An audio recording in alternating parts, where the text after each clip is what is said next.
అన్ని కాలాల్లోకి చూసినట్లయితే వేసవి కాలంలో ఎక్కువగా మనుషులు నీరసించిపోవడం లేదా అనారోగ్య బారిన పడడం జరుగుతూ ఉంటుంది. ఎందువల్ల ఇలా జరుగుతుందంటారు? అవును, మీరు అన్నట్టు ఏంటంటే ఇప్పుడు ఎండాకాలంలో తొందరగా ఎక్కువ బలహీన పడిపోయినట్టు, నీరసపడ్డట్టు, కొంచెం అనారోగ్యాలు అవి రావడం కూడా కనపడుతూ ఉంటుంది. ఆయుర్వేదంలో ఏం చెప్తా అంటే మామూలుగా మన క్యాలెండర్లో మనం ఋతువులు అని చెప్పుకుంటూ ఉంటాం కదా, 6 ఋతువులు అని చెప్పి. ఈ మామూలు క్యాలెండర్ కాకుండా ఆయుర్వేదానికి ఇంకొక క్యాలెండర్ కూడా ఉందన్నమాట. ఇందులో ఈ కాలాన్ని అంటే ఒక సంవత్సరాన్ని 2 భాగాలుగా విడదీస్తాం. ఒకటి ఆదాన కాలం అని, ఇంకొకటి విసర్గ కాలం అని చెప్పి. అంటే ఒక 6 నెలల్ని ఆదాన కాలంగాను, ఇంకొక 6 నెలల్ని విసర్గ కాలంగాను విడదీస్తాం. ఆ విడదీసిన దాంట్లో ఏంటంటే ఆదాన కాలంలో మన శరీరం నుంచి మనం బలం కోల్పోతుంటాం అనమాట. అంటే సూర్యుడు మన నుంచి బలాన్ని లాగేస్తూ ఉండేటువంటి కాలం. అదే విసర్గ కాలం అంటే ఏంటంటే మనం చంద్రుడి నుంచి మనం శక్తిని తెచ్చుకుంటాం అనమాట. అంటే బలం పెరుగుతూ ఉంటుంది మనకి. అంటే మనలో కూడా చంద్రుడిలాగానే కొంతకాలం బలం పెరుగుతూ ఉంటుంది, కొంతకాలం బలం తరుగుతూ ఉంటుంది. అంటే ఈ ఋతువులో కేవలం మన శరీరమే కాదమ్మా, పరిసరాల్లో ఉన్నటువంటి మూలికలు కూడా వాటిలో ఉన్నటువంటి శక్తిని కోల్పోతూ ఉంటాయి. అంటే ఈ కాలంలో ఒక మూలిక మనం తెచ్చుకుని వాడుకుందాం అనుకుంటే దానిలో మనకు కావాల్సినంత పొటెన్సీ ఉండదు. అందుకని ఏంటంటే శీతాకాలంలో మూలికలను తీసుకుంటే వాటిల్లో చక్కటి శక్తి ఎక్కువగా ఉంటుంది. అంటే మనలోనూ మన పరిసరాల్లోనూ తర్వాత ఈ మొక్కలు మూలికలు అన్నింట్లోనూ కూడా ఈ టైంలో శక్తి తగ్గిపోతూ ఉంటుంది. అలాగే ఇంకొకటి ఏంటంటే ఈ ఋతువులో వాత దోషం ఎక్కువ అవుతూ ఉంటుంది. మన శరీరంలో వాత దోషం పెరగటం మొదలవుతుంది. ఈ వాత దోషం ఎక్కువైనప్పుడు కూడా అనారోగ్యాలు వచ్చేందుకు అవకాశాలు ఎక్కువగా ఉంటూ ఉంటాయి. తర్వాత ఏంటంటే మనకి మామూలుగా మన పరిభాషలో చెప్పుకోవాలంటుంటే కనుక శరీరంలో ఉన్నటువంటి నీటి శాతం తగ్గిపోతూ ఉంటుంది. ఆ తర్వాత ఇంకొకటి ఏంటంటే ఆకలి, జీర్ణశక్తి 2 కూడా ఈ కాలంలో తక్కువగా ఉంటాయి. మనం ఆకలి వేయటలేదని అనుకుంటూ ఉంటారు చాలామంది. ఆకలి వేయకపోవడమే కాదు, తిన్నది అరిగించుకునే శక్తి కూడా ఈ కాలంలో చాలా తక్కువగా ఉంటుంది అనమాట.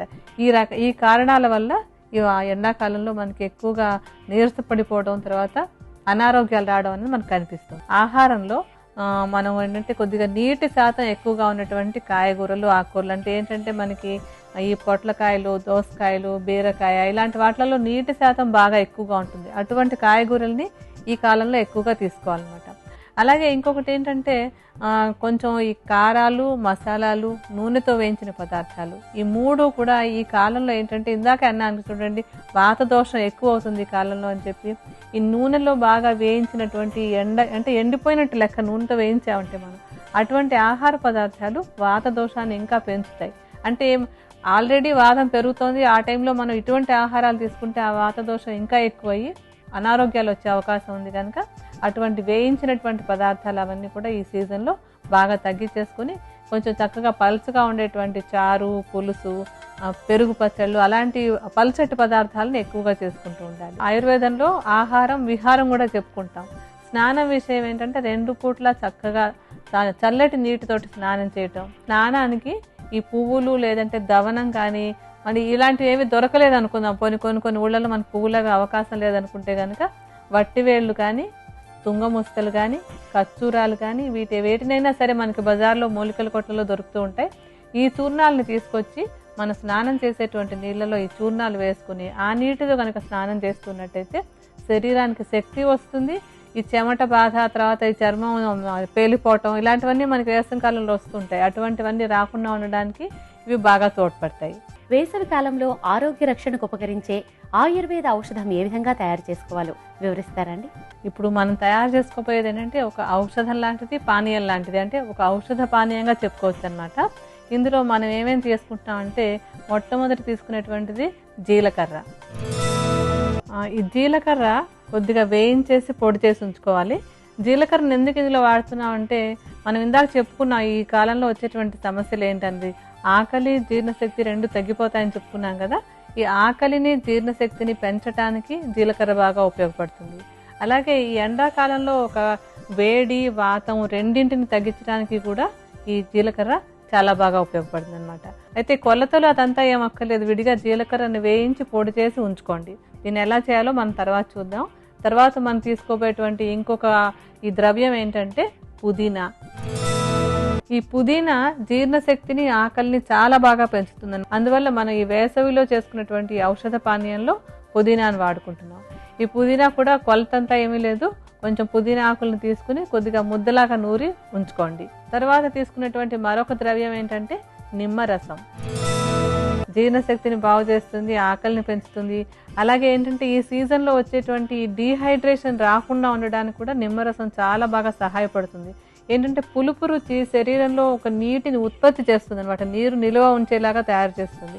అందుకని మన శరీరంలో నీరు బయటికి పోకుండా ఉండడానికి కూడా ఈ నిమ్మరసం బాగా తోడ్పడుతుంది. నిమ్మరసాన్ని కూడా తీసి పక్కన పెట్టి ఉంచుకోండి. తర్వాత మనకి ఇందులో కావాల్సినటువంటి మిగతా ద్రవ్యాల్లో ఏమేంటంటే, ఒకటి సైంధవ లవణం.